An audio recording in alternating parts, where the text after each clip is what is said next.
Hello friends, NEET 2025 का जो question number 3 code paper code है 46 जो आज एग्जाम हुआ है, उस क्वेश्चंस को हम लोग सॉल्व करते हैं। रेस्ट ऑफ द क्वेश्चंस के लिए आपके पास लिंक में वो सारे क्वेश्चन के सॉल्यूशन है, आप चाहे तो उनको देख सकते हैं। Let's see on the question number 3। Question number 3 is this question.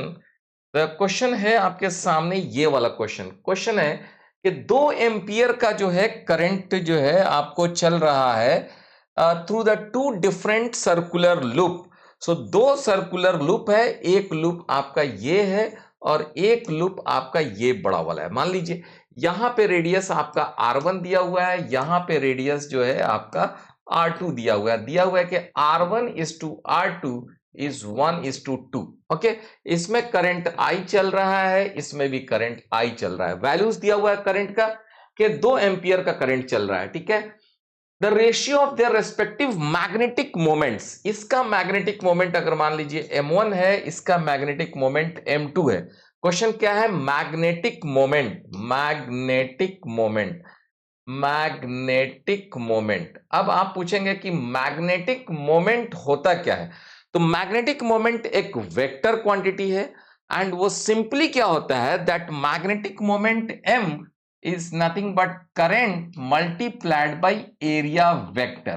So area vector मतलब एरिया इसका पाई R1 स्क्वायर, और उसका डायरेक्शन क्या होगा? अगर आपको करंट जो है ना एंटी क्लॉकवाइज दिखता है तो एरिया वेक्टर आपकी तरफ होगा। खैर, मैग्नीट्यूड की बात करें तो magnitude will be I multiplied by area A1, और यहां पे this is I multiplied by area A2। This area will be I multiplied by pi R1 square, this is I multiplied by pi R2 square. अब आप देखो M1 by M2 अगर आप देखते हैं तो यू विल फाइंड के M1 by M2 is equal to R1 square by R2 square, that is 1/2 है तो ये 1/4 हो जाएगा। So this way this question आपको सॉल्व हुआ।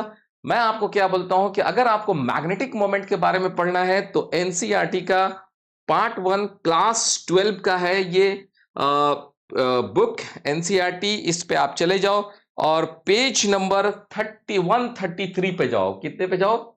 एनसीईआरटी का ये पेज 133, एंड इस पे आपको पॉइंट नंबर 10 नंबर आर्टिकल पे आप देखना, यहां पे लिखा हुआ मिलेगा कि planar loop carrying current I having n closely wound turns and the area A possesses the magnetic moment NIA। यहां पे n क्या हो जाएगा? Number of turns. तो यहां पे तो चूंकि कोई टर्न्स नहीं दिया हुआ था तो टर्न्स को हम लोगों ने 1 लिया था। दिस वे अगर आप देखेंगे तो इस क्वेश्चन का सॉल्यूशन 1:4 रेशियो में होगा यहाँ पे, और ये आंसर का 4 होगा। सो मैंने आपको ये क्वेश्चन सॉल्व करके दिखाया। अगले क्वेश्चंस के लिए वीडियोस के लिंक में जाके अगले क्वेश्चंस का सॉल्यूशन देखिए। Thank you.